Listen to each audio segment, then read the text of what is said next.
నిర్గమకాండము మనము 32 అధ్యాయాన్ని ఈ దినాన ఆలోచించడానికి సిద్ధపడదాం. నిర్గమకాండము 40 అధ్యాయాల్లో చాలా ప్రాముఖ్యమైనటువంటి అధ్యాయము 32 అధ్యాయం. ఎందుకు అంటే అసలు విగ్రహారాధన ప్రారంభానికి పునాది పడినది ఇక్కడే. అందుకే ప్రాముఖ్యం. విగ్రహారాధనకు ప్రారంభంలో పునాది పడినటువంటి అధ్యాయం ఏదైనా ఉంది అంటే అది నిర్గమకాండము 32. ఈ నిర్గమకాండం 32 అధ్యాయం నుండే ఒక విగ్రహానికి చేతులతో చేసే విగ్రహానికి పూజలు చేయడం ప్రారంభించారు. చేతులతో చేసే విగ్రహం 32 అధ్యాయము ఉద్దేశం రాశాను అక్కడ చూడండి. ఇశ్రాయేలీలు పోతపోసిన దూడను చేసి దేవుని ఎదుట పాపము చేయుట. ఇశ్రాయేల్ అందరూ కూడా ఏం చేశారంటే పోతపోసిన ఒక దేవుని విగ్రహాన్ని చేసుకున్న లేదా దేవుడు అనుకుని ఒక పోతపోసిన దూడను చేసి ఆ దూడ యెహోవా అని ఇశ్రాయేళ్ళు ఆలోచన చేసిన సందర్భం ఇది. అందుకోసం ఇశ్రాయేలు పోతపోసిన దూడను చేసి దేవుని ఎదుట ఏం చేశారు? పాపము చేయుట. అది ఈ 32 అధ్యాయం యొక్క ఉద్దేశం. 32 అధ్యాయంలో సుమారుగా 35 వచనాలు ఉన్నాయి. 4 భాగాలుగా రాశాను నేను. మొట్టమొదటి భాగము మొదటి 6 వచనాలు.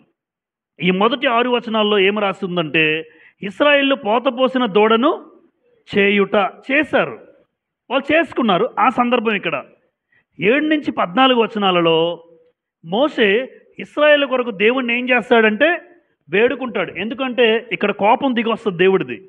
వీళ్ళు చేసిన విగ్రహానికి పూజలు చేస్తూ గంతులు వేసుకుంటూ డ్యాన్సులు వేస్తూ తినడం త్రాగడం చేశారట విగ్రహం దగ్గర.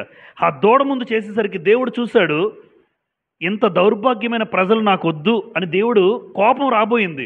అక్కడికక్కడ వాళ్ళని చంపుదామని చూస్తాడు. అయితే దేవుడు ఏం చేశాడంటే లేదా మోషే గారు ఇశ్రాయేల్ అందరి కోసం దేవుడిని ఏం చేస్తాడు? వేడుకుంటే దేవుడు ఆగుతాడు, దేవుడు శాంతపరుస్తాడు. ఇక్కడ ప్రార్థన చేస్తాడు మోషే. 32 అధ్యాయం 15 నుంచి 19 వచనాలలో మోషే ఇశ్రాయేల్ చేసిన పాపాన్ని బట్టి 2 పలకలు ఏం చేస్తాడు ఆయన?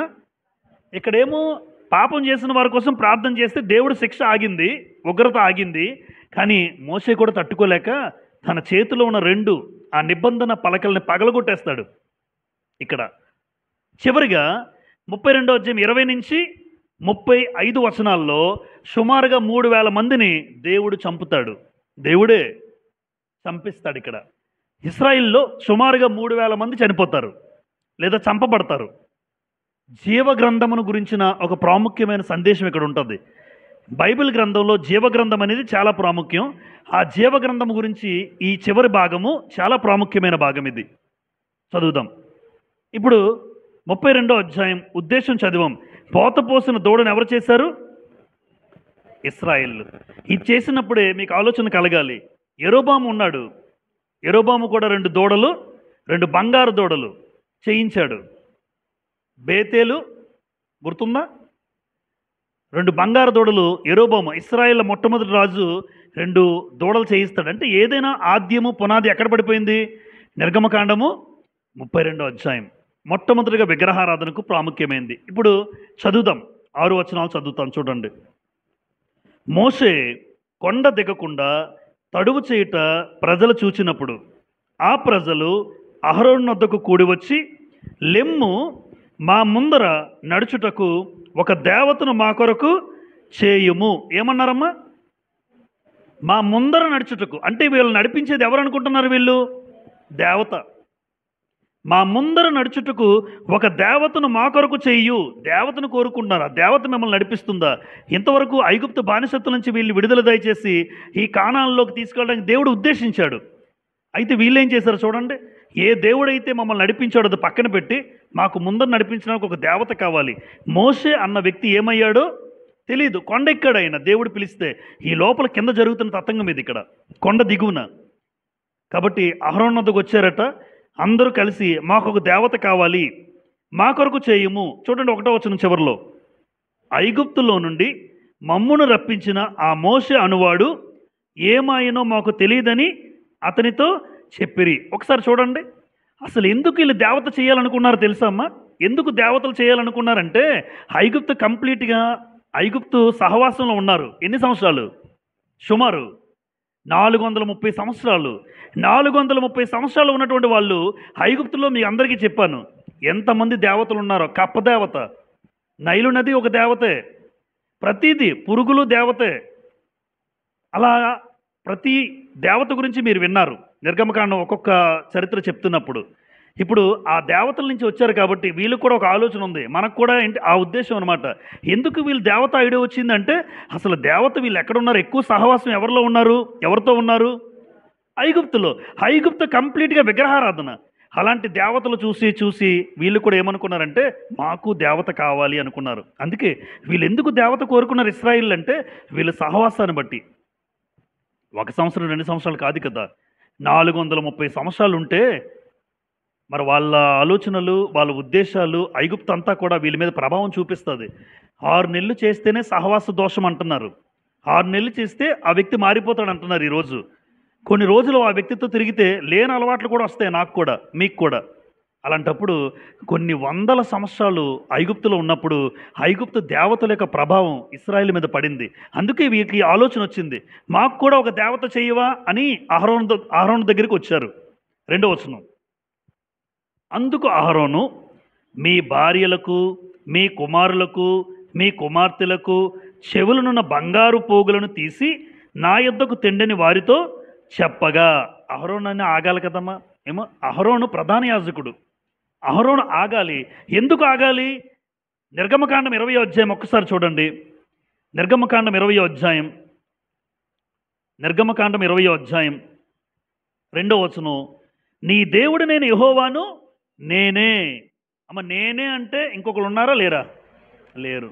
నేనే అంటే ఎప్పుడు లేరు.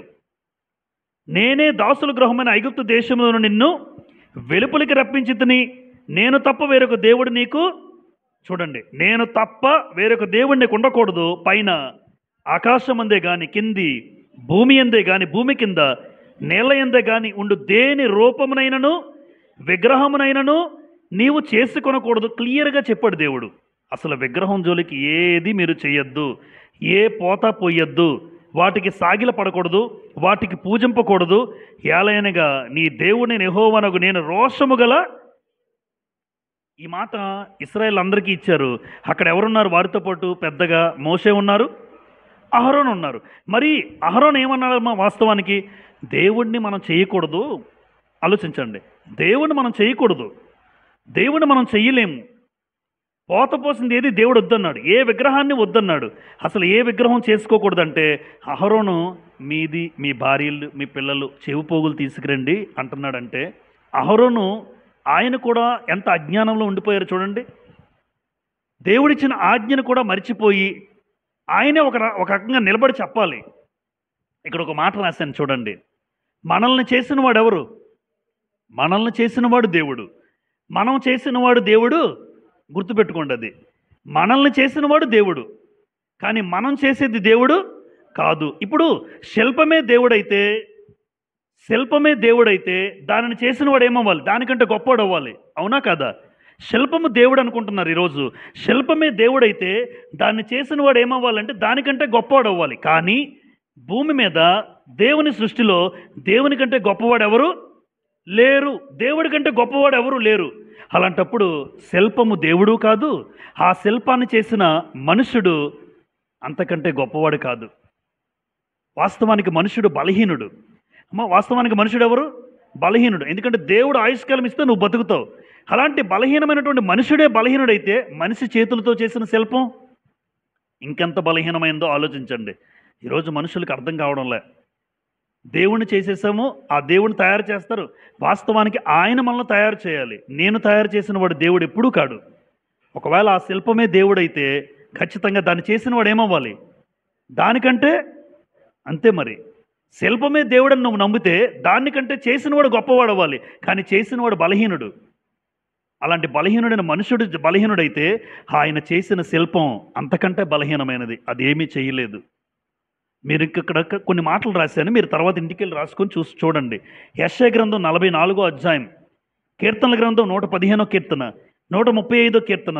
ఈ కీర్తనలో విగ్రహం గురించినటువంటి పరిస్థితులు అన్నీ కూడా గ్రంథంలో ఉన్నాయి. అన్నీ వివరించడానికి సమయం సరిపోదు కనుక విగ్రహం అంటే ఎలా ఉంటుందో ఆ విగ్రహానికి ఉన్న లక్షణాలు చెప్తాడు ఇక్కడ. అసలు విగ్రహం గురించి. కాబట్టి విగ్రహారాధన విషయంలో ఆ రోజు అహరోను కూడా పొరబడి విగ్రహం తయారు చేయడానికి సిద్ధపడ్డాడు. చూడండి 3వ వచనం. ప్రజలందరూ తమ చెవులనున్న బంగారు పోగులను తీసి అహరోను వద్దకు తెచ్చిరి. అతడు వారి యొద్ద వాటిని తీసుకుని పోగరతో రూపం ఏర్పరిచి, అమ్మ ఏ రూపాన్ని చేసుకోకూడదు అన్నాడా? ఆజ్ఞ. చదువుతారు పిల్లలు సండే స్కూల్లో. ఆజ్ఞలు, 10 ఆజ్ఞల్లో ఒక ఆజ్ఞ, మీరు ఏ రూపమునైనను చేసుకోకూడదు. మరి ఇక్కడ రాయబడిన మాట చూడండి, రూపాన్ని ఏర్పరిచాడు అహరోను, దానిని పోతపోసిన దూడగా చేశాడు. అప్పుడు వారు, ఓ ఇశ్రాయేలు, ఐగుప్తు దేశంలో నిన్ను రప్పించిన నీ దేవుడు ఇదే. ఏడు దూడ తీసుకొచ్చిందా మిమ్మల్ని? దూడ తీసుకొచ్చిందా? ఒక పోతపోసిన విగ్రహాన్ని దేవుడు ఏదైతే చెయ్యొద్దన్నాడో, ఒక మాట చెప్తాను చూడండి. ఇశ్రాయేల్ ఇక్కడ ఏం చేశారంటే విగ్రహం చేసుకున్నారు. ఆల్రెడీ దీనికన్నా ముందుగా ఇశ్రాయేల్కి దేవుడు ఏం చెప్పాడంటే, నేనేం చెప్తే అది మీరు చెయ్యాలి అంటే, అలాగే ప్రభువా అని 2-3 సార్లు అంటారు. చూడండి నిర్గమకాండం 19వ అధ్యాయం. చూడండి నిర్గమకాండం 19వ అధ్యాయం 8వ వచనం. అందుకు ప్రజలందరూ 19:8లో యెహోవా చెప్పినదంతయు చేసేదమని ఏకముగా ఉత్తరం ఇచ్చిరి. అమ్మ ఏమన్నారమ్మా? దేవుడు ఏం చెప్తే చేస్తామన్నారా లేదా? అన్నారు. 24వ అధ్యాయం 3వ వచనం. నిర్గమకాండం 24:3 చూడండి. మోషే వచ్చి యెహోవా మాటలన్నిటినీ విధులన్నిటినీ ప్రజలతో వివరించి చెప్పెను. ప్రజలందరూ యెహోవా చెప్పిన మాటలన్నిటి ప్రకారము చేసేదమని ఏక శబ్దముతో ఉత్తరం ఇచ్చేది. అంటే దేవుడు ఏం చెప్పాడో అది మేము చేస్తామని ఒప్పుకున్నారా లేదా? ఒప్పుకున్నారు. ఇప్పుడేమో రూపాన్ని చేస్తున్నారు. మీరు ఆలోచించండి. దేవుడు చెప్పింది చేస్తాము. ఈరోజు మనం కూడా అంతే. దేవుడు నమ్ముకున్న వాళ్ళుగా దేవుడు చెప్పినట్లు నేను బ్రతుకుతాను అనుకుని వస్తాం సంఘానికి, కానీ అలా చెయ్యం, అలా బ్రతకరు, అలా జీవించరు. ఆనాటి ఇశ్రాయేల్ సమాజం కూడా సేమ్ అమ్మ. దేవుడి దగ్గర ఏక శబ్దంతో ఒప్పుకున్నారట. దేవుడు చెప్పినట్టు మేము బ్రతుకుతాం, ఆయన మాటలకు ఏమాత్రం జవదాటం. మరి నిర్గమకాండం 20వ అధ్యాయంలో ఏ రూపాన్ని చేసుకోవద్దంటే అహరోనుతో కలిపి ఒక రూపాన్ని ఏర్పాటు చేశాడు. 5వ వచనం. అహరోను అది చూచి దాని ఎదుట ఒక బలిపీఠము కట్టించెను. మరియు అహరోను రేపు యెహోవాకు పండుగ, అండర్లైన్ చేయండి అమ్మా, పండుగ జరుగునని చాటింపగా. దేవుడికి ఏముందట? రేపు దేవుడికి పండగ చేస్తాడట ఈయన. 6వ వచనం. మరునాడు వారు ఉదయమున లేచి దహన బలులను సమాధాన బలులను అర్పించిరి. అప్పుడు జనులు తినుటకును త్రాగుటకును కూర్చుండి ఆడుటకు లేచిరి. మీరు పండగల గురించి పండగల గురించి ఒక మాట చెప్తాను నేను. పండగలు ఎవరికి ఉంటాయంటే, మతము అన్న వాళ్ళకి పండగలు ఉంటాయి. ఇది మనం రాసి పెట్టుకోవచ్చమ్మా. మతము అయితే పండగలు ఉంటాయి, కానీ క్రైస్తవం ఏం కాదు. అందుకే క్రిస్మస్ కూడా లేదు. పండగ అన్నాడంటే మతానికి పండగలు ఉంటాయి, మతములో పండగలు ఉంటాయి, కానీ మార్గానికి ఏముండవు. అందుకే గ్రంథంలో ఏ పండగ మనం చూడలేము. క్రొత్త నిబంధన సంబంధులుగా క్రైస్తవులుగా ఏ పండగ చూడం. ఒకే ఒక పండగ, ప్రభు బల్ల. అదే కొరింథీ పత్రికలో మాట్లాడతాడు. 1 కొరింథీ మనం చదువుతాం. 1 కొరింథీ 5వ అధ్యాయంలో 8వ వచనంలో ఒకే ఒక పండగ ప్రతి ఆదివారం చేస్తాం. ఆ పండగ తప్ప క్రొత్త నిబంధనలో ఏ పండగ లేదు. కాబట్టి పండగ అన్నారంటే మతానికి పండగ ఉంటాయి. హిందూ మతము పండగలు ఉన్నాయా? 1-2? ఆ సెలవులే మనకి అన్నీ వస్తుంటాయి పిల్లలకి అందరికీ. అంటే మతము అంటే పండగ ఉంటుంది. ఇస్లాం మతం పండగలు ఉన్నాయి. క్రైస్తవ్యాన్ని కూడా ఏం చేసేసారు చెప్పండి? మనుషులు మతంగా మాట్లాడుతున్నారు, కానీ క్రైస్తవ్యం అనేది ఒక మంచి మార్గం మాత్రమే. అందుకే గ్రంథములో 66 పుస్తకాల్లో ఎక్కడ చూసినా మతము అన్న మాట బైబిల్లోనే కనబడదు మీకు. మతము, ఇది క్రైస్తవ్యం అనేది ఒక మతం అని రాయబలే. అపోస్తల కార్యాలు చదువుతూ ఉంటే క్రైస్తవ్యం అనేది ఒక మార్గం, ఇదొక మార్గం, ఇదొక మంచి మార్గం, ఇది మేలైన మార్గం, పరలోకానికి వెళ్ళే మార్గం అని రాసుందో తప్ప మతము అని ఎక్కడ రాయబడలే. అందుకే ఎప్పుడైనా పండగలు చేసుకున్న వాళ్ళు ఎవరైనా అంటే మతానికి పండగలు ఉంటాయి, కానీ మాది మతం కాదు, మాది మార్గం. అందుకే దీనికి ఏ పండగలు లేవు. ఆ రోజు దేవునికి పండగ చేశారట, యెహోవాకు పండుగ జరిగిద్దామని. ఇంతకీ పండగ అంటే ఏముంటాయి చెప్పమంటారా? బాగా తింటారు, బాగా త్రాగుతారు, బాగా డ్యాన్సులు వేస్తారు. ఇదేనా పండగ ఈ రోజున? ఈ రోజు లోకంలో ఏ పండగైనా చూడండి, ఒక తీర్థం అంటారు. తీర్థం అంటే అక్కడ జరిగేది ఏంటి? తీర్థం జరుగుతుంది. తీర్థాలు పుచ్చుకుంటారు అక్కడ. తీర్థం అంటారు, తీర్థం పుచ్చుకుంటారు. అందుకే తినడం, బాగా మంచి పిండి వంటలు చేసుకుంటాం. త్రాగుతారా? ఖచ్చితంగా ఉంటుంది ఈ కార్యక్రమం. తినడం, త్రాగడం, వీలైతే అవసరమైతే బాగా వస్తే డ్యాన్స్‌లు ఏస్తారు. దాన్నే పండగ అన్నాడు. ఇది పాత నిబంధనలో విగ్రహాల ముందు జరిగేది. ఇప్పుడు చాలా సందర్భాల్లో విగ్రహాల ముందు జరుగుతుంది. వాళ్ళు తింటారు, త్రాగుతారు, డ్యాన్స్‌లేస్తారు. కానీ గుర్తుపెట్టుకోవాల్సిన విషయం ఏంటంటే క్రైస్తవ్యము మతము కాదు గనుక క్రైస్తవ్యంలో పండగలనేవి లేవు. మిగతావన్నీ కూడా మతము అంటున్నారు కనుక మతానికి ఎప్పుడు ఏముంటాయి? పండగలుంటాయి. మతానికి మాత్రమే పండగలుంటాయి. మార్గానికి పండగలు ఉండవు. మొదటి కొరింథీ 10వ అధ్యాయం. ఒకసారి ఒక మాట చదువుకుందాం. కొత్త నిబంధనలో పౌలు గారు కూడా ఈ తినడం, త్రాగడం గురించి ఒక మాట రాశారు ఇక్కడ ఇశ్రాయేలు గురించి. మొదటి కొరింథీ 10వ అధ్యాయం. కొరింథీయులకు రాసిన మొదటి పత్రిక 10వ అధ్యాయంలో పౌలు గారు ఇలా రాయబడింది. ఆ మాట చదువుదాం. మొదటి కొరింథీ 10వ అధ్యాయం 7వ వచనం చదువుతాను. జనులు తినుటకును త్రాగుటకును కూర్చుండి ఆడుటకు లేచిరి అని వ్రాయబడినట్లు. ఎక్కడ రాయబడింది? నిర్గమకాండం 32వ అధ్యాయంలో. అలా అనమాట. ఈ కొత్త నిబంధనలు రాయబడిన ఈ మాట ఎక్కడ రాయబడినది అంటే నిర్గమకాండము 32వ అధ్యాయం. వారిలో కొందరి వలె మీరు విగ్రహారాధకులై ఉండకుడి. ఎందుకు? ఆ రోజు అహరోనుతో పాటు కొంతమంది ఇశ్రాయేలు ఏం చేశారు? విగ్రహారాధన చేశారు. మీరైతే కొత్త నిబంధన సంబంధులుగా వారిలాగా మీరు విగ్రహారాధకులుగా ఉండొద్దు అని అంటున్నాడు ఇక్కడ. అది పౌలు గారు రాశారు మనకి. క్రొత్త నిబంధన, నూతన నిబంధన క్రైస్తవులకి వాళ్ళు చెప్తున్నారు. వాళ్ళు ఆ రోజుల్లో ఏం చేశారు? విగ్రహం దూడ చేసి ఇదే యెహోవాకు పండగ అని చెప్పి బాగా తిన్నారు, త్రాగారు, డ్యాన్సులు వేశారు. మీరైతే అలా ఉండొద్దు. అందుకే పాత నిబంధన చదువుతున్నప్పుడల్లా మనకి ఏం కలగాలి? బుద్ధి, బోధ. అరే అలా బ్రతికారు కాబట్టి నేను అలా బ్రతకూడదు. వాళ్ళు అలా చేశారా, నేను అలా చేస్తానంటారా? దేవుడు అందుకోసం రాయించలే. వాళ్ళు అలా చేశారు, వాళ్ళ జీవితాన్ని నష్టపోయారు. అక్కడ చూడండి 8వ వచనం, 10:8. మరియు వారి వలె మనం వ్యభిచరింపక ఉందము. వారిలో కొందరు వ్యభిచరించి నందున ఒక్క దినమున 23,000 మంది కూలిరి. చాలామంది వారి జీవితాలు కోల్పోయారు, నశించిపోయారు. కాబట్టి విగ్రహారాధన ఎప్పుడూ ప్రాముఖ్యం అమ్మ. మనకు ఎవరైనా ఇదే చెప్పాలి, ఎప్పుడు ఇదే అంటాను నేను దేవుణ్ణి చేయలేను, ఆయనే నన్ను చేశాడు. ఒకవేళ నేనే దేవుణ్ణి చేసేస్తే నేను దేవుడి కన్నా గొప్పోడినై ఉండాలి. అంతే మరి. నేను దేవుడి కన్నా గొప్పోడినై ఉండాలి. అసలు భూమి మీద ఎవరు దేవుడి కన్నా గొప్పవారు లేరు అని మీకు అనుకుంటే నేను బలహీనుడిని. నా చేతులతో చేసిన ఏ విగ్రహమైనా నాకన్నా బలహీనమైంది. ఎందుకంటే నేనే బలహీనుడిని. ఆ విగ్రహంలో ఏముంటుంది? ఇంకా బలహీనం. ఇర్మియా గ్రంథం 10వ అధ్యాయం. ఒక మాట విగ్రహం గురించి చదువుకుందాం. ఇర్మియా గ్రంథం 10వ అధ్యాయం 14 చూడండి. ఇర్మియా 10వ అధ్యాయం 14 వచనం. తెలివిలేని ప్రతి మనుష్యుడు, పశుప్రాయుడు, పోతపోయు ప్రతివాడును తాను చేసిన విగ్రహమును బట్టి అవమానము నొందుచున్నాడు. అతడు పోతపోసినది మాయా రూపము, అందులో ప్రాణమేమియు. ప్రాణం ఉందా? ప్రాణం లేదు. ప్రసాదాలు పెడతారు, వీళ్ళే తినేస్తారు. దేవుడు తింటే ప్రసాదాలు ఎవరు పెట్టరు. దేవుడే తీసుకుంటే ఎవరు పెట్టరు. చీర పెడతారు, చీర వీళ్ళే కట్టేసుకుంటారు. అదే వాళ్ళు కట్టుకుంటే చీరలు ఎప్పుడు పెట్టరు నెక్స్ట్ ఇయర్ నుంచి. ఆవిడే చేతులు డైరెక్ట్గా తీసుకుంది అనుకోండి, వీళ్ళు చీరలు పెట్టరు. వాళ్ళు తీసుకోరు, వాళ్ళు తినరు. వాళ్ళు చేసింది మనమే తింటాం. అదే జరుగుతుంది. అది వాస్తవం కూడా గమనిస్తే, ఆలోచిస్తే. కాబట్టి తెలివిలేని ప్రతి మనుష్యుడు పశుప్రాయుడు అన్నాడు. పోత పోసే ప్రతివాడు తాను చేసిన విగ్రహం బట్టి ఏమొస్తుంది? అహరోనుకి ఏమొచ్చింది తెలుసమ్మా? ఈ పోత పోసినంత కార్యక్రమం ఎవరు చేశారు? అహరోను చేతుల మీదుగా జరిగింది, మోసే లేని సమయంలో. అందుకే అహరోనుకి ఏమొచ్చిందంటే అవమానం కలిగింది.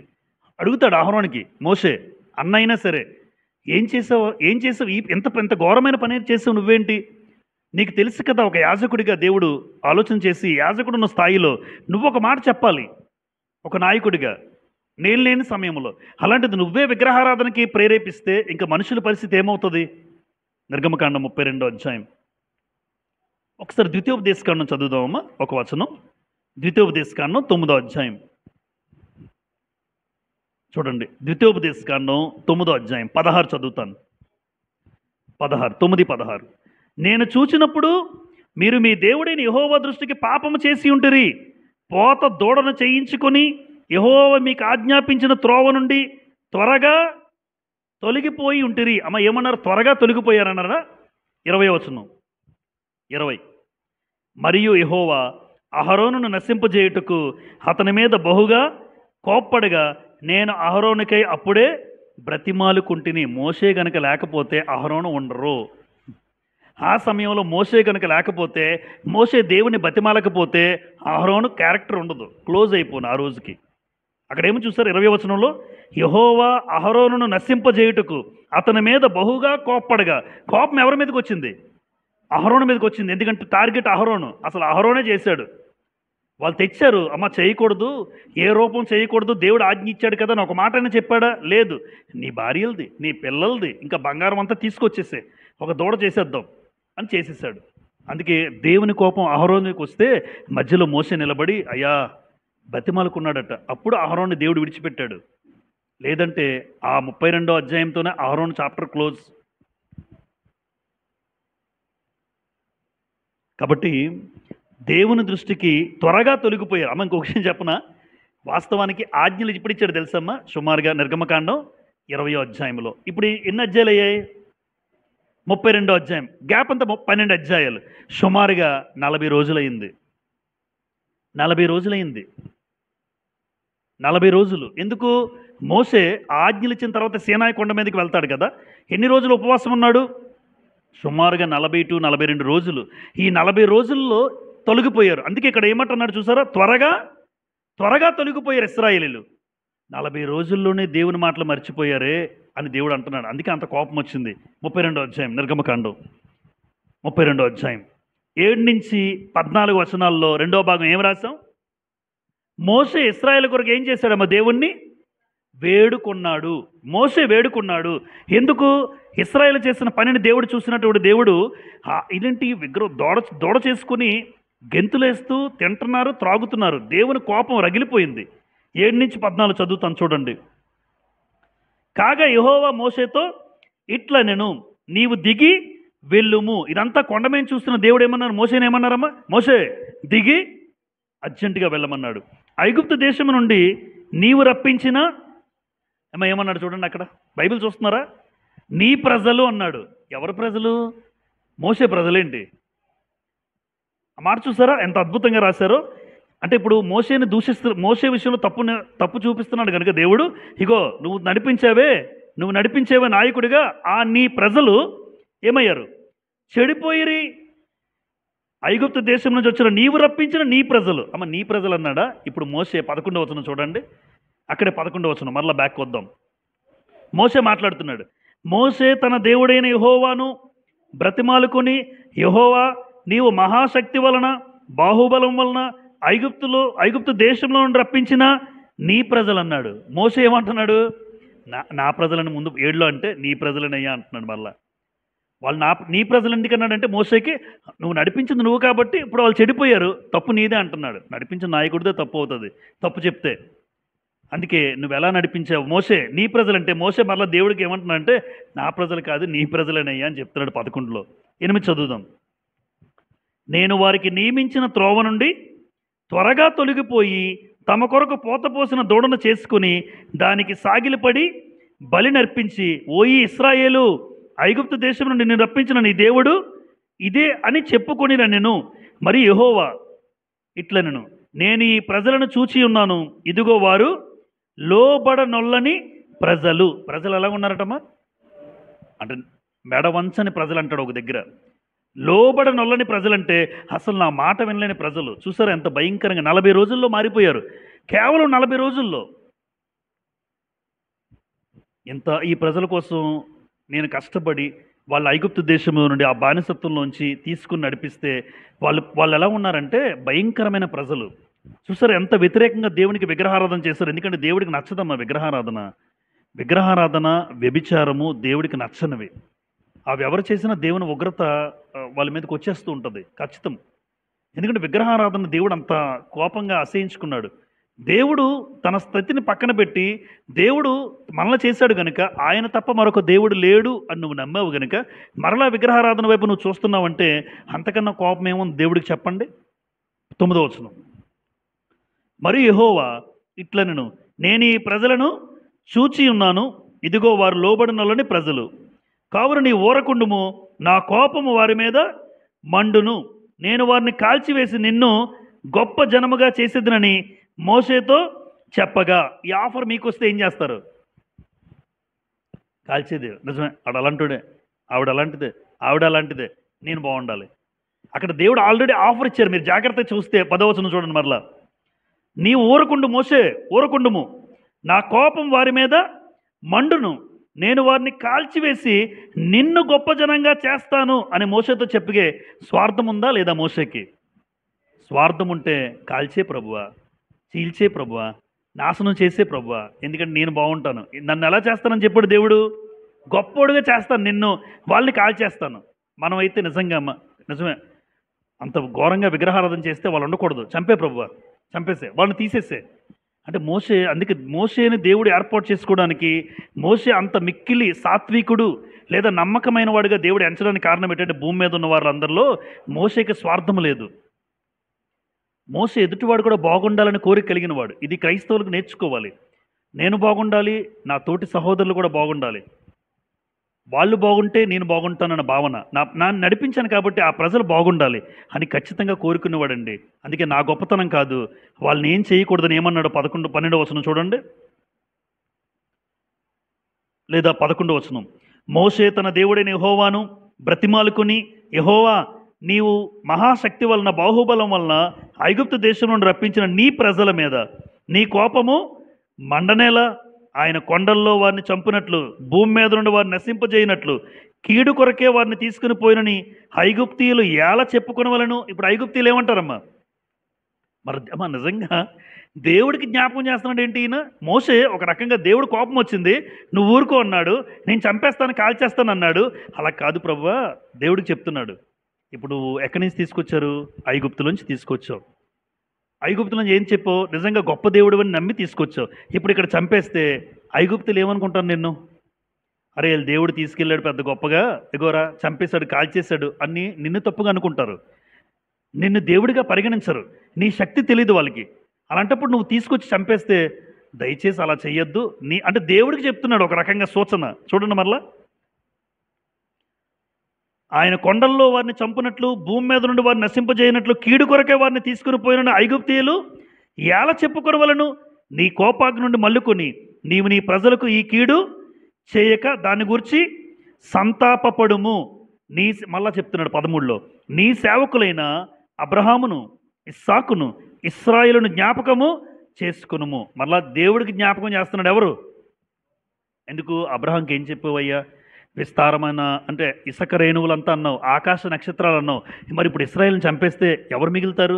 చూడండి దేవుడికి ఎలా చెప్తున్నాడు. అబ్రహాం, ఇస్సాకు, యాకోబులకు నువ్వు ఆల్రెడీ వాగ్దానం చేసావు కదా, మీ సంతానము విస్తారంగా ఫలిస్తారని. మరి ఇప్పుడు ఇశ్రాయేలుని అరణ్యంలో చంపేస్తే ఐగుప్తులు ఏమనుకుంటారు నీ గురించి? పోనీ ఐగుప్తులు ఏమనుకుంటారు పక్కన పెడితే, ఇగో నువ్వు విస్తారంగా అబ్రహాం గారికి ఇచ్చిన వాగ్దానం ఏమవుతుంది? అసలు అబ్రహాం గారి సంతానమే కదా మేమంతా, వీళ్ళందరూ ఏమవుతారు అని దేవుడికే జ్ఞాపకం చేస్తున్నాడు. చూడండి, జ్ఞాపకం చేసుకో దయచేసి. తర్వాత, నీవు వారితో ఆకాశ నక్షత్రముల వలె మీ సంతానము అభివృద్ధి చేసి నేను చెప్పిన ఈ సమస్త భూమిని మీ సంతానానికి ఇచ్చేదననియు, వారు నిరంతరము దానికి హక్కుదారులగుదనియు వారితో నీ తోడని ప్రమాణం చేసివని చెప్పితవనెను. దేవుడికే చెప్తున్నాడు ఈయన. వాళ్ళకి ప్రమాణం చేసావు, నీ తోడన్నావు, కాపాడుతానన్నావు, విస్తారంగా ఒక ఆకాశ నక్షత్రాలలో వాళ్ళు అభివృద్ధి చెందుతారన్నావు. మరి ఇప్పుడు చంపేస్తే ఆ వాగ్దానం ఏమవుతుందయ్యా? ఒక్కసారి దయచేసి జ్ఞాపకం చేసుకో. 14, అంతటి యెహోవా తన ప్రజలకు చేసేదనని చెప్పిన కీడును గురించి సంతాపపడెను. ఇప్పుడు 7 నుంచి 14 వచనాల్లో అమ్మ ప్రార్థన అనే మాట ఎక్కడైనా ఉందా? లేదు. కానీ ఇప్పుడు ఇదంతా కూడా మనం చదువుతున్నామే, ఇది చదివినట్టు కాదు. మోషే వాస్తవానికి ఏం చేశాడు తెలుసమ్మా? ప్రార్థన చేశాడు. ఇది ప్రార్థన మనకు అర్థం కావాలంటే ద్వితీయోపదేశకాండకి వెళ్దాం. ఇదే మాటలు అక్కడ ఉంటాయి చూడండి, అక్కడ ప్రార్థన అని రాశారు. వాస్తవానికి మోషే దేవునితో మాట్లాడినట్టుంది, కానీ వాస్తవానికి దేవుడితో మాట్లాడలే, దేవునికి ప్రార్థన చేశాడు. అంతేగాని దేవుడు అక్కడ ఉండి మోషే మాట్లాడుతున్నట్టు కాదు.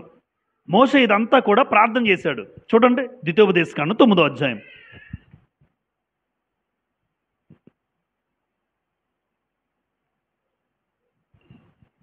25 నుండి చదువుతాను చూడమ్మా. 9:25. కాగా నేను మునుపు సాగిలపడినట్లు యెహోవా సన్నిధి 40 పగళ్ళు 40 రాత్రులు సాగిలపడితిని. యెహోవా మిమ్మల్ని నశింపజేసేదని అనగా నేను యెహోవాను ప్రార్థించుచు ఎలాగూ చెప్పితిని. అండర్లైన్ చేయండి అమ్మా. యెహోవాను ప్రార్థించుచు ఇలాగు చెప్పితిని. నిర్గమకాండం 32వ అధ్యాయంలో దేవుడితో నేరుగా మోసే మాట్లాడుతుంటే మీకు కనబడుతుంది. అరే దేవుడితో డైరెక్ట్గా మాట్లాడుతున్నాడా? కాదు. దేవుడు ఉన్న స్థానంలో దేవుడుంటే దేవుడికి మోసే ప్రార్థన చేస్తున్నాడని ఇక్కడ రాశాడు. చూడండి 26, నేను యెహోవాను ప్రార్థించుచు ఇలాగూ చెప్పితిని. ఏం చెప్పాడో చూడండి. ప్రభువా యెహోవా, నీవు నీ మహిమ వలన విమోచించి బాహుబలం వలన ఐగుప్తులో నుండి రప్పించిన నీ స్వాస్యమైన జనమును నశింపజేయకుము. నీ సేవకులైన అబ్రహాము, ఇస్సాకు, యాకోబులను జ్ఞాపకం చేసుకునుము. ఈ ప్రజల కాఠిన్యమునైనను వారి చెడుతనమునైనను వారి పాపమునైనను చూడకుము. ఎలయనగా నీవు ఏ దేశం నుండి మమ్మల్ని రప్పించుతువో ఆ దేశస్థులు యెహోవా తాను వారితో చెప్పిన దేశంలోనికి వారిని చేర్చలేకపోవటం వలనను వారిని ద్వేషించడం వలనను అరణ్యములో వారిని చంపుటకు వారిని రప్పించినని చెప్పుకుందరేమో. చూసారా, ఇశ్రాయేల్ ఐగుప్తు దేశం నుంచి తీసుకొచ్చారు కదా, వాళ్ళందరూ నిన్ను చెడ్డగా అనుకుంటారయ్యా. నువ్వు మమ్మల్ని చంపడానికి తీసుకొచ్చావేమో, మమ్మల్ని ద్వేషించావేమో అని నిన్నెక్కడ చెడ్డగా అనుకుంటారో అది మాకు నచ్చదు, నాకు నచ్చట్లే. దయచేసి ప్రార్థనలో మోకరిల్లి దేవుడికి ప్రార్థన చేస్తున్నాడు. ఏ స్థలం నుంచే తీసుకొచ్చావో ఆ ప్రజలు నువ్వు నాశనం చేస్తే వాళ్ళు నీ గురించి చెడ్డగా అనుకుంటారు. అలా చెడ్డగా అనుకుంటే నేను తట్టుకోలేను. ఎందుకంటే నువ్వెవరో నాకు తెలుసు, నువ్వేం చేసావో నాకు తెలుసు. అలాంటి ఈ ప్రజలను దయచేసి కాపాడవా అని మోసే చేసిన ప్రార్థన 32వ అధ్యాయం 7 నుంచి 14 వచనాలు. అది నిర్గమకాండంలో కనబడదు, ద్వితీయోపదేశ కాండంలో కనబడుతుంది. రైట్. ఇప్పుడు చూడండి, ఇశ్రాయేల్ పాపం చేస్తే విజ్ఞాపన ఎవరు చేశారు? ఎవరమ్మా? క్రైస్తవులు పాపం చేస్తే విజ్ఞాపన ఎవరు చేస్తారు ఈ రోజున? అంటే చిన్న రెండింటి కోయిన్సిడెన్స్. ఆ రోజు ఇశ్రాయేల్ పాపం చేస్తే మోషే అన్నటువంటి గొప్ప నాయకుడు లేదా దైవజనుడు మోషే ఆ రోజు విజ్ఞాపన చేస్తే దేవుని కోపం ఇశ్రాయేల్ మీదకి వచ్చిందా, ఆగిందా? ఆగింది. ఈరోజు క్రీస్తు ప్రభు మనందరి పక్షాన మన పాపం నిమిత్తము ఆయన విజ్ఞాపన చేస్తున్నాడు కనుక మనకున్నటువంటి రాబోయే శిక్షను ఈయన తప్పించాడు. ఇశ్రాయేల్ మీద శిక్షను మోసే తప్పిస్తే మన మీదకి రావాల్సిన శిక్షను ఎవరు తప్పించారు? క్రీస్తు ప్రభు. రోమీలకు రాసిన పత్రిక 8:34లో, రోమా 8:34లో చూడండి కొన్ని వచనాలు. విజ్ఞాపన యేసు ప్రభు మన కోసం చేస్తున్నారు పరలోకములో అన్న మాట కోసం రోమపత్రిక 8:34 చదువుతాను. రోమా 8:34లో, శిక్ష విధించువాడెవడు? చనిపోయిన క్రీస్తు యేసే. అంతేకాదు మృతుల్లో నుండి లేచిన వాడును దేవుని కుడిపార్శ్వన ఉన్నవాడును మన కొరకు విజ్ఞాపనము కూడా చేయువాడును ఆయనే. ఆ రోజు మోషే ఇశ్రాయేల్ కోసం విజ్ఞాపన చేస్తే ఈరోజు మనందరి కొరకు మన కొరకు విజ్ఞాపన చేసే వాళ్ళు ఎవరు? తండ్రి కుడిపార్శ్వన కూర్చున్నటువంటి ప్రభు అయిన యేసుక్రీస్తు వారు. హెబ్రీ పత్రిక 7:25, హెబ్రీలకు రాసిన పత్రిక 7:25లో,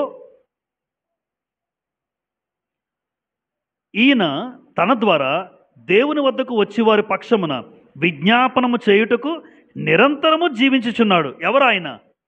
యేసుప్రభు. ఈయనట దేవుని దగ్గరికి ఎవరైతే వస్తున్నారో వారి పక్షాన ఏం చేస్తున్నాడు యేసుప్రభు? విజ్ఞాపన. కాబట్టి విజ్ఞాపన చేస్తున్నాడు ఈరోజు ఉన్నటువంటి ప్రభు అయిన క్రీస్తు మనందరి కోసం. తండ్రి కుడిపార్శ్వన ఆ మహామహుని లోకములో తండ్రి కుడిపార్శ్వన ఉన్నటువంటి యేసు ప్రభు మన కోసం విజ్ఞాపన చేస్తున్నాడు. ఆ రోజు మోసే చేసిన విజ్ఞాపన ఇశ్రాయేలు మీదకి శిక్ష రాకుండా ఆపింది. ఈరోజు నేను రక్షింపబడ్డానికి కారణం ఆయనే. నా కోసం ఈరోజు ఇప్పటి వరకు ఇంకా విజ్ఞాపన చేస్తున్న క్రీస్తు ప్రభువును మనం జ్ఞాపకం చేసుకోమంటున్నాడు కొత్త నిబంధనలో. నిర్గమకాండం 32వ అధ్యాయం 15 నుంచి 19 వచనాల్లో ఉన్న భాగం ఏంటి? మోషే ఇశ్రాయేల్ చేసిన పాపాన్ని బట్టి 2 పలకలను ఏం చేశాడు? ఇక్కడేమో వేడుకున్నాడు, అయ్యా వాళ్ళని క్షమించండి అన్నాడు. కానీ ఇక్కడే తన కోపాన్ని చూపించాడు. ఎందుకు అంటే వాళ్ళు నాట్యం ఆడారట, డ్యాన్స్ వేస్తూ ఉంటే చూసి వాళ్ళు నచ్చలేదు ఆయనకి. వాళ్ళు ఆ దూడ ఎదుట డ్యాన్స్ చేస్తున్నారు. ఇశ్రాయేల్ నాట్యం ఆడుతుంటే మోషకి ఏమొచ్చింది? కోపం వచ్చి 2 పలకలు తెచ్చాడు కదా. ఏ ఆజ్ఞలైతే ఇశ్రాయేల్కి ఇద్దామనుకున్నాడో ఆ 2 పలకల్ని పగలగొడతాడండి అక్కడికక్కడ. చదువుదాం 15 నుంచి 19. మోషే శాసనములు గల 2 పలకలను చేత పట్టుకుని కొండ దిగి వచ్చెను. ఆ పలకలు ఇరు ప్రక్కలను వ్రాయబడినవి, అవి ఈ ప్రక్కను ఆ ప్రక్కను వ్రాయబడి ఉండెను. ఆ పలకలు దేవుడు చేసినవి. ఆ పలకల మీద చెక్కబడిన వ్రాత దేవుని చేవ్రాత, అంటే దేవుడు చేతితో రాసిన వ్రాత.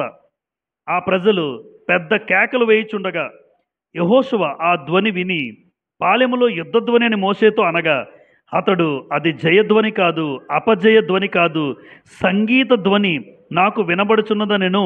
అతడు పాలెమునకు సమీపింపగా ఆ దూడను వారు నాట్యమాడుటను చూచెను. అందుకు మోషే కోపము మండెను. అతడు కొండ దిగువను తన చేతుల్లో నుండి ఆ పలకలను పడవేసి వాటిని పగలగొట్టెను. మోషే తట్టుకోలేకపోయాడమ్మా. ఎందుకంటే ఏదైతే ప్రజల కోసం ప్రేమించి 40 రోజులు ఉపవాసం ఉన్నాడే, 40 రోజులు ఉపవాసం ఉండి ప్రజల క్షేమం కోసం, ప్రజల మేలు కోసం దేవుడు చేతులతో రాసినటువంటి ఆ నిబంధన పలకల ఆజ్ఞలు తీసుకొచ్చి అవి వీళ్ళకి చెప్తే తను బాగుంటాడు, ప్రజలు బాగుంటారు.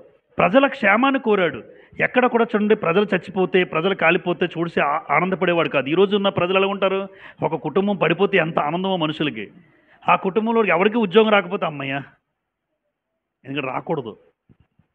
ఆ కుటుంబం మంచి సంబంధాలు రాకూడదు. ఈ రోజున్న ప్రజలు అలా ఉన్నారు. క్రైస్తవులు అయినప్పటికీ కూడా వాళ్ళకి మంచి జరిగిందంటే నువ్వు తట్టుకోలేవు. మోషేని చూసి ఏమి నేర్పిస్తున్నాడు దేవుడు అంటే, నన్ను గొప్పవాడిగా చేయొద్దు, అలా అని కాదు, నన్ను గొప్పవాడిగా చేస్తానని వాళ్ళని కాల్ చేస్తే నాకెందుకయ్యా? నేను నడిపించిన ప్రజలు వాళ్ళు బాగుండాలి, వాళ్ళు మేలు కోరి వారి కోసం వేడుకున్నాడంటే మోషే క్యారెక్టర్ ఎలాంటిదో మీరు ఆలోచించండి.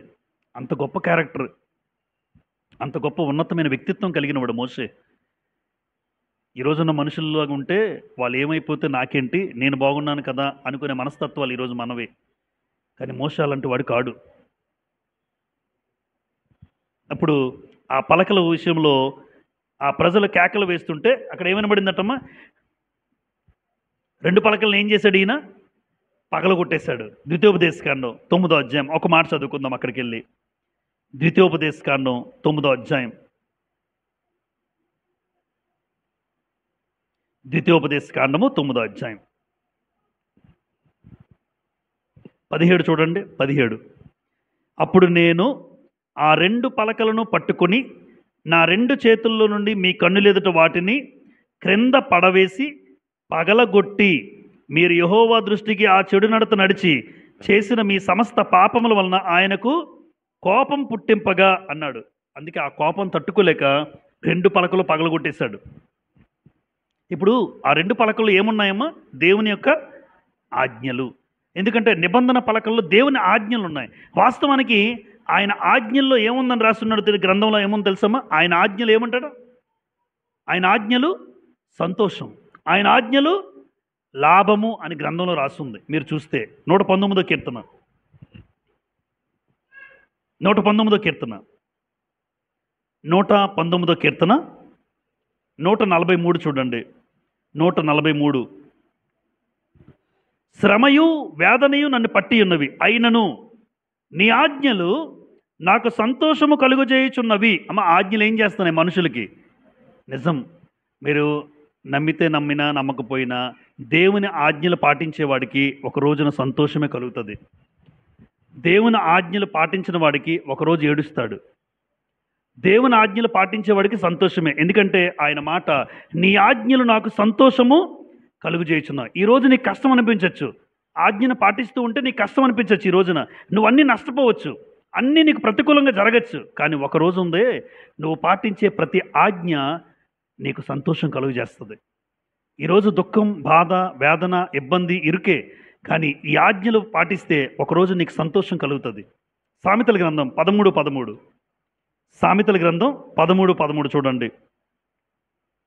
ఆజ్ఞను తిరస్కరించువాడు అందువల్ల శిక్ష నొందును, ఆజ్ఞ విషయమై భయభక్తులు గలవాడు లాభము పొందును. అంటే ఆజ్ఞ వ్యక్తి జీవితంలో ఏమిస్తుంది?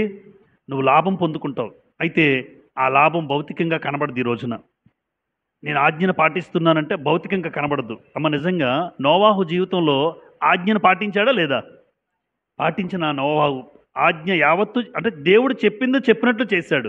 అలాంటి నోవాహు ఆజ్ఞ పాటిస్తే నోవాహు జీవితంలో సంతోషం కలిగిందా? ఆ కుటుంబాన్ని దేవుడు కాపాడాడు. నోవాహుకి అది లాభమేనా? లాభమే. అంటే ఆజ్ఞల్లో ఏమి దాగి ఉందని మీరు అడిగితే, ఆజ్ఞలు నీకు సంతోషాన్ని ఇస్తాయి. ఈ రోజు కాకపోయినా భవిష్యత్తులో నువ్వు ఖచ్చితంగా పొందుకుంటావు. దేవుని ఆజ్ఞలు తోచా తప్పకుండా మీరు పాటించండి, ఖచ్చితంగా దేవుడు నీ జీవితంలో సంతోషం ఇస్తాడు. దేవుడు నీ జీవితంలో లాభంగా అది ఎంచుతున్నాడు, అది నీకు లాభం కలుగుతుంది. కాబట్టి మోషే ఆ 2 ఆజ్ఞలు పగలగొట్టాడు. ఏదైతే దేవుడు చెప్పాలనుకున్నాడో అది ఇశ్రాయేలు జీవితంలో కోల్పోయారు. మరలా దేవుడు రాయాల్సిన పరిస్థితి. ఆ 2 ఆజ్ఞలు లేదా 2 నిబంధన పలకలు ఏం చేశాడు మోషే? పగలగొట్టేశాడు. చివరి భాగం చదువుదాం, ప్రాముఖ్యమైంది చివరి భాగం. నిర్గమకాండం 32 అధ్యాయం 20 నుండి 35 వచనాలు. ఎంతమంది చనిపోయారు? ఎంతమంది చంపబడ్డారు? సుమారుగా 3000 మంది. అలాగే జీవ గ్రంథము గురించి కూడా ఇక్కడ రాయబడింది. ఆ మాటలు త్వరగా చదువుకుందాం మనం. చూడండి 20వ వచనం నుండి నిర్గమకాండం. మరియు అతడు వారు చేసిన ఆ దూడను తీసుకుని అగ్నితో కాల్చి పొడి చేసి నీళ్ల మీద చల్లి ఇశ్రాయేలు చేత దాన్ని త్రాగించెను. అమ్మ, ఏ దూడైతే చేసుకున్నారో ఆ దూడని పొడి చేసేసి, ఆ పొడి చూడండి, టీలో టీ పౌడర్ వేసుకున్నట్టే, టీలో టీ పౌడర్ వేసుకున్నట్టు నీటిలో ఆ దూడని కాల్చేసి, ఆ కాల్చిన బూడిద ఉంటుంది చూసారా, ఆ బూడిద నీళ్ళలో కలిపి ఒక్కొక్క ఇశ్రాయేలుతో తాగించాడట మోషే. తాగండి. ఏ దూడనైతే చేసుకున్నారో, విగ్రహారాధన చేశారో ఆ దూడని కాల్చేసి బూడిద చేసి ఆ బూడిదని తీసుకొచ్చి నీళ్ళలో కలిపి, నీళ్లతో కలిపిన ఆ బూడిదని తాగించాడట. చూడండి మాట 21. అప్పుడు మోషే, నీవు ఈ ప్రజల మీదకి గొప్ప పాపము రప్పించినట్లు వారు నిన్ను ఏమి చేసిరని అహరోనును అడుగగా. ఇదంతకి కారణం ఎవరు? అక్కడ లేను సరే అన్నయ్య అహరోను, నేను లేను సరే, నీకు కూడా తెలుసు కదా దేవుని ఆజ్ఞలు. వాళ్ళు ఏదో చేయమన్నారు, మా ముందర నడచడానికి ఒక దేవత చేయమంటే నీ బుద్ధి ఏమైంది? నువ్వెందుకు దేవతను చేసేయాలి బంగారంతో? నువ్వైనా చెప్పాలి కదా అని అడిగితే అహరోను దాటేస్తాడు. చూడండి ఇక్కడ 22. అహరోను, నా ఏలినవాడా. అమ్మ, ఏలినవాడా ఎవరిని అంటున్నాడు? తమ్ముడినే. ఎందుకంటే అధిక నాయకుడు కనుక తమ్ముడైన అహరోను, నా ఏలినవాడా, నీ కోపము మండనీయకము, ఈ ప్రజల దుర్మార్గులని మాట నీ వెరుగుదువు. అబ్బా, ఈ ప్రజలు దుర్మార్గులని అప్పుడు చెప్తున్నాడు. మరి దుర్మార్గులని ప్రజలు చెప్పిన మాట ప్రకారం నువ్వు దేవతను చేయమంటే నువ్వెలా చేసేసావు అంటే ఒక రకంగా ఏమనిపించిందంటే ఆదికాండం 3:12 గుర్తొచ్చింది నాకు ఈ మాట చదువుతున్నప్పుడు. ఆదాముని, ఎందుకయ్యా పండు తిన్నావంటే, నేనెక్కడ తిన్నాను, నువ్వు ఇచ్చిన భార్యే, ఆవిడ లేకపోతే నేను తిన్నాను అన్నాడు బుద్ధిమంతుడు. అలా ఉంది అక్కడ ఆదికాండం 3:12లో. అంటే దోషాన్ని ఏం చేస్తాడంటే ఇంకొకరి మీదకి నెట్టేశాడు. చేసిన తప్పు నేనే, నిజమేనని ఒప్పుకోవడం మంచిది, కానీ లేదు నేను తప్పు చెయ్యను, నేను చేయడానికి కారణం ఈడే అనకూడదు ఎప్పుడు. నీ బుద్ధి ఏమైంది? అమ్మ, చాలామంది పిల్లలు అంటారు, అగో వాడి వల్ల నా పిల్లడు పాడైపోయాడు, వీళ్ళ వల్ల పాడైపోయారు. మరి వీళ్ళ బుద్ధి ఏమైంది? చిన్నప్పుడు వదిలేండి, వీడు ఎదిగాడు కదా, ఎవరితో తిరగాలో ఎవరితో తిరగకూడదో తెలియదు ఈ అమ్మాయికి, తెలియదు ఈ అబ్బాయికి. వాడికి తెలుసు కదా, వాడే తిరిగాడు, వాడే వెళ్ళాడు, మరలా నేను పాడైపోవడానికి కారణం ఆ అబ్బాయే అనడం ఎంతవరకు సమంజసం? మరలా ఏమంటాడు మోషేకి, ఏమన్నాడు ఈయన 22లో, ఈ ప్రజలు దుర్మార్గులని మాట నీ వెరుగుదువు. వాళ్ళు దుర్మార్గులు అని అప్పుడు అంటున్నాడు అహరోను. చదువుదాం 23. వారు మాకు ముందర నడుచుటకు ఒక దేవతను చేయము, ఐగుప్తులోని మమ్మల్ని రప్పించిన వాడుకు ఈ మోషే ఏమైనా మాకు తెలియదనిరి. అందుకు నేను ఎవరి యొద్ద బంగారం ఉన్నదో వారు దాన్ని ఓడదీసి తెండని చెప్పి తిని, నేను దాన్ని అగ్నిలో వేయగా ఈ దూడ ఆయనను. దూడ అయిపోయిందట అగ్నిలో వేస్తే. ప్రజలు విచ్చలవిడిగా తిరుగుట మోషే చూచెను. అప్పటి వరకు భయంకరంగా తిరుగుతున్నారు. అమ్మ చూడండి, విగ్రహారాధన ఎక్కడుందో అక్కడ విచ్చలవిడితనం ఉంటుంది, అవునా కాదా? విగ్రహారాధన ఉన్న చోట విచ్చలవిడిగా రకరకాలుగా చేస్తుంటారండి. అనకాపల్లిలో చాలా పండగలు జరుగుతూ ఉంటాయి, మీ అందరికీ తెలుసు. కొన్నిసార్లు అట బట్టలు కూడా ఉండవట. మా స్నేహితుడు చెప్తున్నాడు, నాకు తెలియదు, ఇటు బట్టలు లేకుండా డ్యాన్సులు వేస్తారా? ఉన్నాయి. ఏ పండగ బాబు అంటే పండగ పేరేదో చెప్పాడు ఆ స్నేహితుడు, టీచరు. బట్టలు లేకుండా మరి పండగ, వాళ్ళు ఏదైతే దేవత అనుకుంటున్నారో ఆ దేవత బట్టలు లేకుండా డ్యాన్స్లు వేస్తున్నారంటే వాళ్ళకి ఏం తెలుసు చెప్పండి? వెచ్చలవిడితనం ఎక్కడ ఉంటుందంటే, ఎక్కడ విగ్రహారాధన ఉందో అక్కడ వెచ్చలవిడితనం ఉంటుంది. దేవుడంటే భయం లేదు, దేవుడంటే భక్తి లేదు. 26. అందుకు మోషే పాలెం యొక్క ద్వారమున నిలిచి, యెహోవా పక్షమున్న వారందరూ నా యొద్దకు రండి అనగా లేవీలందరూ అతని యొద్దకు కూడి వచ్చిరి. మొట్టమొదటగా దేవుడు లేవీలను ఎందుకు ఏర్పాటు చేసుకున్నాడు తెలుసమ్మా? దేవుడు లేవీలను యాజకులుగా ఏర్పాటు చేసిన కారణం ఏంటంటే, నిల్చున్నాడు మోషే, మీలో ఇశ్రాయేల్ అందరిలో ఇగో నా పక్షాన ఎవరు, దేవుని పక్షాన ఎవరు ఉంటారో వస్తారా అని అడిగితే మొట్టమొదటి ఎవరు వచ్చారు? ఎవరు రాలే, లేవీలు తప్ప. రూబేను, షిమ్యోను, జెబులూను, ఇస్సాకారు, దాను, గాదు, ఆషేరు, నఫ్తాలి, ఎఫ్రాయిము, మనస్సే, ఈ గోత్రాలన్నీ వాళ్ళు ఉన్నారు అక్కడ. అయితే మొట్టమొదటిగా ఇలా మోషే ప్రకటించాడో లేదో, నా పక్షాన దేవుని పక్షాన ఎవరు ఉంటారు ఇటుపక్క వచ్చేయండి అంటే మొట్టమొదటిగా లేవీలు అందరూ వచ్చేసారట. లేవీలు అందరూ వచ్చేసారు. అందుకే దేవుడు లేవీ గోత్రాన్ని, ఒక యాజక వృత్తిని ఎందుకున్నాడు దేవుడు. ఇప్పుడు చూడండి 27లో చదివేస్తాను. అతడు వారిని చూచి, మీలో ప్రతివాడు తన కత్తిని తన నడుమున కట్టుకొని పాలెములో ద్వారం నుండి ద్వారమునకు వెళ్ళుచు ప్రతివాడు తన సహోదరుని, ప్రతివాడు తన చెలికానిని, ప్రతివాడు తన పొరుగువాడిని చంపవలనని ఇశ్రాయేలు దేవుడిని యెహోవా సెలవిచ్చుచున్నాడనెను. బా, మొట్టమొదటిగా మోషే పిలిస్తే ఎంతమంది వచ్చారు? లేవీలు వచ్చారు కదమ్మా. లేవీలు ఎవరైతే వచ్చారో లేవీలకు చెప్తున్నాడు మోషే. దేవుడు ఏం చెప్పాడంటే, మీరందరూ నా దేవుని పక్షాన వచ్చారు కదా, మీరు ఇగో ఇశ్రాయేల్ అందరినీ కూడా, నీ పొరుగువాడు, నీ సహోదరుడు అందరినీ కూడా చంపండి అన్నాడు. వాళ్ళు చేసిన పొరపాటు, వెచ్చలవిడితనం చేస్తున్నారు, నాట్యం ఆడుతున్నారు, దేవునికి వ్యతిరేకమైన కార్యాలు చేశారు కనుక మీరు పిలిచిన వాడిని ఏం చేయాలమ్మా, వీళ్ళు కూడా రావాలి కదా. కానీ వాళ్ళు రాలేదు, చూసారా? ఎందుకంటే వాళ్ళకి విగ్రహారాధన అంటే ఇష్టం, వాళ్ళకి ఆ వెచ్చలవిడితనం అంటేనే ఇష్టం. చాలామందికి అంతే. మీరు ఎంత చెప్పండి, ఆ డ్యాన్స్ బేబీ డ్యాన్స్లే, ఆ జబర్దస్త్ షోలే, వీళ్ళు గింతలయ్య, అదే మాకు ఇష్టం. మీరు ఎంత చెప్పండి. కానీ వెంటనే మార్పు చేసుకుంటామని వచ్చిన వాళ్ళు లేవీలు కనుక లేవీలు ఒక్కడు కూడా చావలేదు. లేవీలు ఒక్కడు కూడా చావలే. వాస్తవానికి ఇప్పుడు చంపాల్సింది ఎవరిని ఎన్నుకున్నాడు? లేవీలరా, మీరే చంపాలి. ఇప్పుడు గమనించారమ్మా, ఇప్పుడు లేవీలు చంపుతారు చూడండి. ఇప్పుడు 28 లేవీయులు మోసే మాట చొప్పున చేయగా ఆ దినమున ప్రజల్లో ఇంచుమించు 3,000 మంది ఏమయ్యారు అంటే, ఇశ్రాయేల్ని చంపింది ఎవరు? లేవీయులు. దేవుడు అది విడిచిపెట్టి పక్కకు రండి, నా పక్షాన ఉన్న వాళ్ళు ఎవరు అని అడిగినా కూడా నువ్వు రాలేదంటే, మిగతా వాళ్ళు రాలేదంటే దేవుడు తట్టుకోలేకపోయి మోసేకి చెప్పాడు. మోసే, లేవీలందరినీ కూడా పంపించి ఎవరైతే తిరుగుతున్నాడో, నా పక్షాన లేరో వాళ్ళందరినీ చంపమంటే సుమారు ఎంతమంది? 3,000 మందిని చంపారు. 29 ఏలయనగా మోసే వారిని చూచి, నేడు యెహోవా మిమ్మును ఆశీర్వదించినట్లు మీలో ప్రతివాడును తన కుమారుని మీద పడియే గాని, తన సహోదరుని మీద పడియే గాని యెహోవాకు మిమ్మును మీరే ప్రతిష్ఠ చేసుకోండి. అందుకే దేవుడు లేవీలను ఏర్పాటు చేసుకున్నాడు. మోసే ఏం చెప్తే, దేవుడు ఏం చెప్తే అది చేశారు లేవీలు. అయ్యా నీ పక్షాన ఉంటాం అని మొట్టమొదటిగా ఒక మాట చెప్పారు. లేదో, బ్రదర్ మీ పక్షాన ఉంటానండి, మేము చేస్తామండి అని అన్నవాళ్ళు ఉన్నారు. ఈ రోజున దేవుడి పక్షాన వస్తున్నారు కానీ పాడు పనులు చేస్తున్నారు, పాడు చూస్తున్నారు అంటే దేవుడి కోపం రాదా? ఎప్పుడు మన జీవితంలో విగ్రహారాధనకు చోటు లేకుండా మన బ్రతుకులు ఉండాలి. దేవుని ఉగ్రత నీ మీదకి, నా మీదకి ఎప్పుడు రాకూడదు. 30 వచనం, మరునాడు మోసే ప్రజలతో, మీరు గొప్ప పాపం చేసిద్దరు గనుక యెహోవా యొద్దకు కొండ ఎక్కి వెళ్ళెదను, ఒకవేళ మీ పాపమునకు ప్రాయశ్చిత్తము చేయగలనేమో అనెను. 31 అప్పుడు మోసే యెహోవా యొద్దకు తిరిగి వెళ్ళి, అయ్యో ఈ ప్రజలు గొప్ప పాపము చేసిరి, వారు బంగారు దేవతను తమ కొరకు చేసుకున్నారు అని దేవుడితో చెప్తూ 32 అండర్లైన్ చేయడమా లేదా రౌండప్ చేసుకోండి. 32 అయ్యో నీవు వారి పాపమును ఒకవేళ పరిహరించితివా, లేని ఎడల నీవు వ్రాసిన నీ గ్రంథంలో నుండి నా పేరు తుడిచివేయమని బ్రతిమాలు కొనుచున్నానెను. ఎంత గొప్పోడండి ఈయన. ఈ మాట చదువుతున్నప్పుడల్లా నాకు తల పాడవుతుంటుంది. వాళ్ళు చేసిన పాపం, ఈయనేమో జీవగ్రంథం నుంచి పేరు, నా పేరు తుడిచి అంటున్నాడు. అమ్మ, ఎవరైనా తుడిచిపెట్టుకుంటారా? వాళ్ళు పోయినా పర్లేదు, నేను బాగుండాలనుకోవాలి. ఎందుకంటే మోసే తప్పు చేయలేదు. తప్పు అంతా చేసింది ఎవరు? వాస్తవానికి ఇశ్రాయేలు చేశారు, అహరోను చేశాడు, కానీ మోసే మాత్రం చేయలేదు. కానీ మోసే ప్రార్థన చేస్తున్నాడు, ఒకవేళ వాళ్ళ పాపం తీసేసి దయచేసి, లేదంటే జీవగ్రంథంలోంచి నా పేరు తుడిచేసే. జీవగ్రంథంలో పేరు ఉంటేనే పరలోకానికి వెళ్తారమ్మా. ఎవరి పేరైతే జీవగ్రంథంలో రాయబడుతుందో వాళ్ళు మాత్రమే పరలోకానికి వెళ్తారు. మోషే గారి పేరుందా? ఉంది. మరి అలాంటి పేరునే వద్దంటున్నాడంటే ఎందుకోసం వద్దంటున్నాడు? ప్రజల కోసం. వాళ్ళ పాపాన్ని నువ్వు పరిహరిస్తావా లేదా నా పేరు తుడిచి అంటున్నాడు. దేవుడుకు ఏమన్నాడో 33లో చూడండి, చదివేద్దాం. అందుకు యెహోవా, ఎవడు నా ఎదుట పాపము చేసెనో వాణ్ణి నా గ్రంథంలో నుండి తుడిచివేయుదును. దేవుడు ఏమన్నాడమ్మా? మోషే, నువ్వు చెప్పినట్లు జరగవు, నువ్వు అడిగినంత మాత్రం నేను చెయ్యను, నీ పేరు తుడిచినంత మాత్రం నేను తొడవను. ఎందుకు? ఎవరైతే నా దృష్టి ఎదుట పాపం చేస్తాడో వాడి పేరు తుడిచేస్తాడు. అమ్మ, న్యాయమేనా? న్యాయమే. మోసే ఎక్కడ పాపం చేశాడు? లేదే.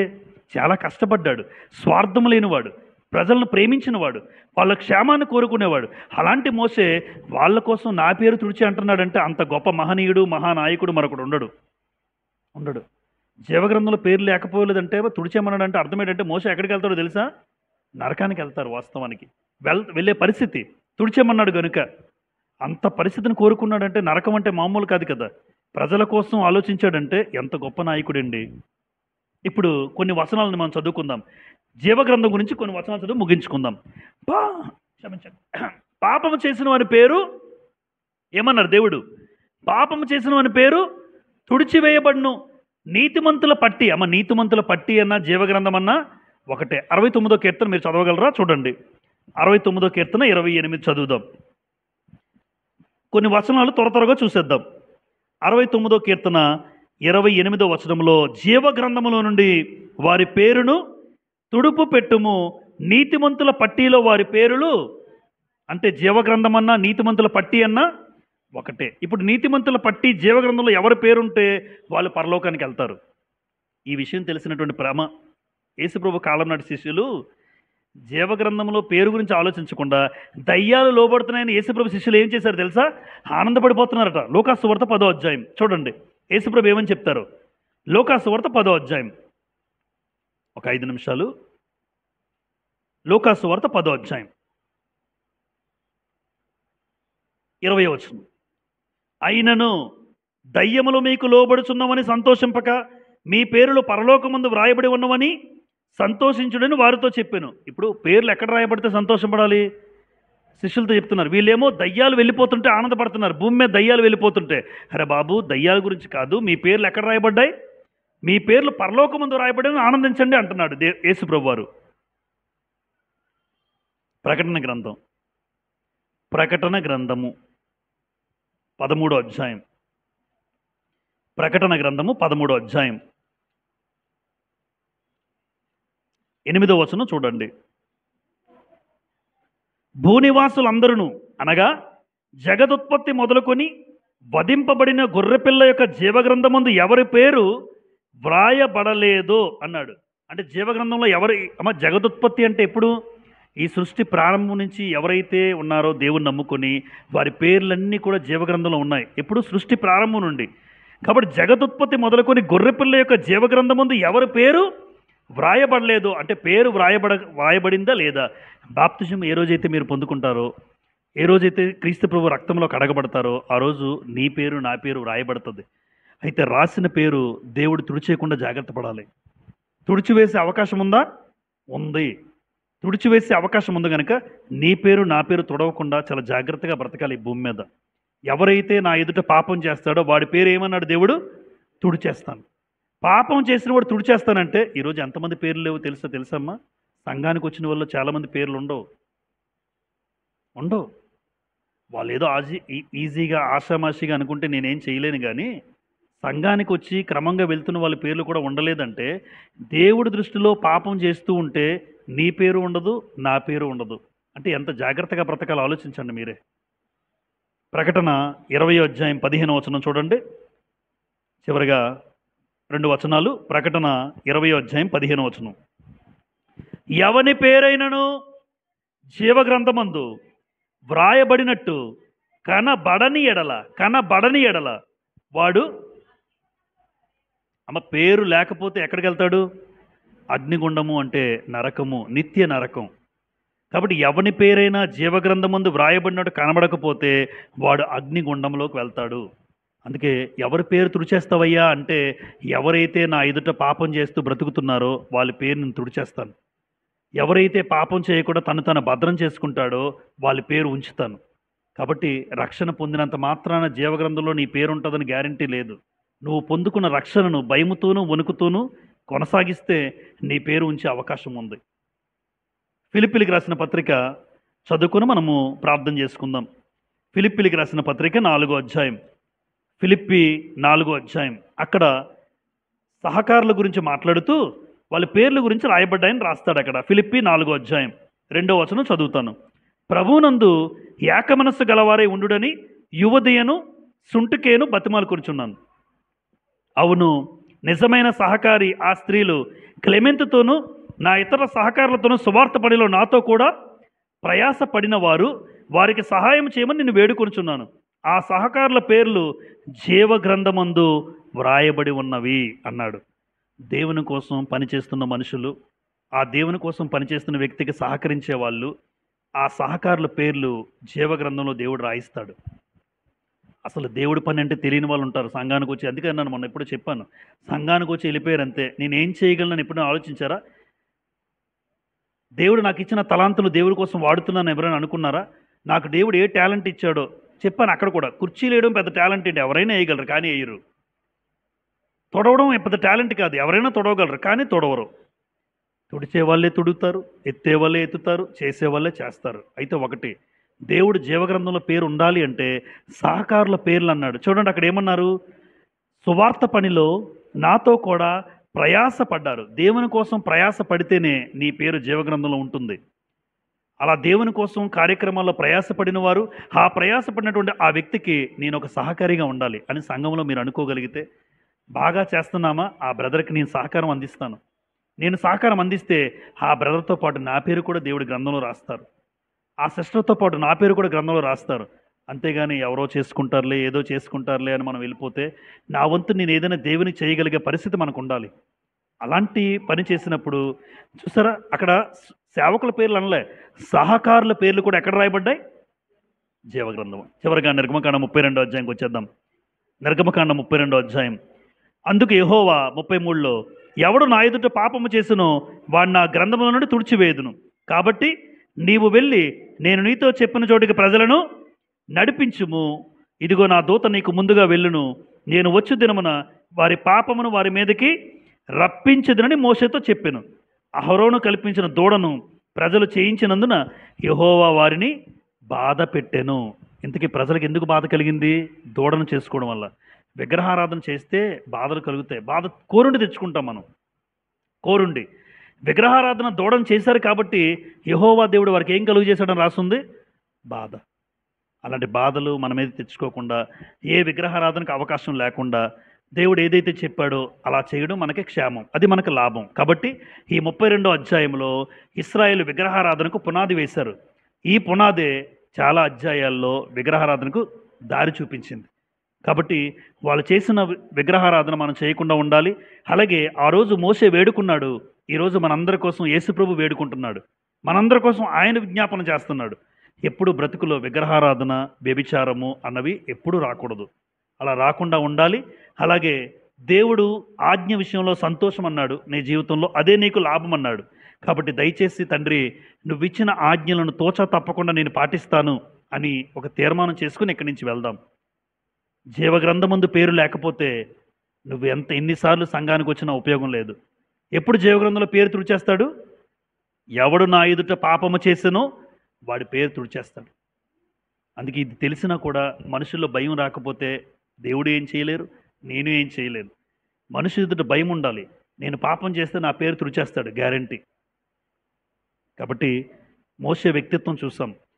తన ప్రజల కోసం ప్రాణాన్నే పెట్టాడు. జీవగ్రంథం నుంచి పేరే తీసేయమన్నాడు. వాళ్ళని కాల్చొద్దని వేడుకున్నాడు. అలాంటి మంచి మనసు ఉండాలి. నేను బాగుండాలి కాదు, ఎదుటివాడు కూడా బాగుండాలి, వాళ్ళ కుటుంబాల్లో బాగుండాలి, వాళ్ళ పిల్లలు బాగుండాలి. అలా ఎవరైతే కోరుకుంటారో అది నిజమైన ఆ వ్యక్తిత్వాన్ని దేవుడు ఇష్టపడతాడు. ఆ వ్యక్తులను దేవుడు ఇష్టపడతాడు. అంత గొప్ప ఉన్నతమైన వ్యక్తులుగా మనందరం ఉండాలని నన్ను నేను హెచ్చరించుకుంటూ మీకు మనవి చేస్తున్నాను. అందరికీ ప్రభుపేట వందనాలు చెల్లిస్తున్నాను.